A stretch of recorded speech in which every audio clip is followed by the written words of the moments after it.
Greetings from the apocalypse. Today we're going to talk a little bit about a torch myth, which is that the cone is the hottest part of the flame.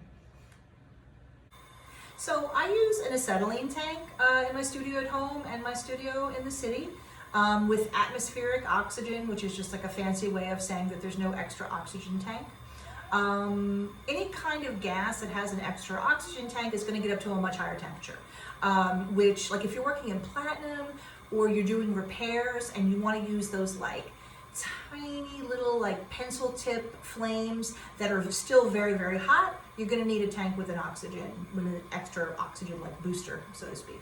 For what I do, all the alloying and soldering or whatever, I don't need it, and so I don't use it. Okay. But we're going to talk about that old chestnut. The cone is the hottest part of the flame. Now, I'll start off by saying, well, that's probably true. If you had a device, which I do not, to measure the separate parts of the flame, I'm sure the cone would be the hottest.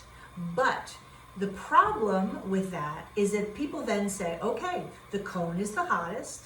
I want to get my piece hot, so I need to try to use the cone when I'm soldering. And that is actually not how it works.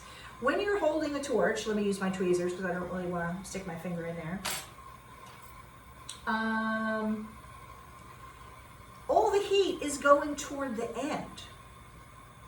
Okay? You see what I'm saying? So if you're in here, most of the flame is going beyond your piece. Like, for example, I haven't set up a whole soldering thing here, but just to give you an example, like let's say I've got something up here on a tripod and I'm trying to solder it. If I'm trying to get in there close enough to just use the cone, look at all that flame jumping out of the top. You see what I mean? Most of the heat is actually escaping beyond my piece. And that's why, even though it is technically true, yes, that the cone is the hottest part of the flame, that is not the part of the flame you should be trying to use when you solder. When you solder, you want to be using the end of the flame. And I don't mean like you're so far away that you're just like tickling it from half an inch away. I mean, you know, the end, but that's where all the heat is going, right here. And you'll be amazed if you stop trying to use the stupid cone, which is also super annoying. Like the flame gets like pushed all over the place and most of your heat actually ends up getting dispersed like everywhere but what you want it. Just point the end of the flame at what you're trying to get hot and it'll get hot real quick, I promise. That's all for today.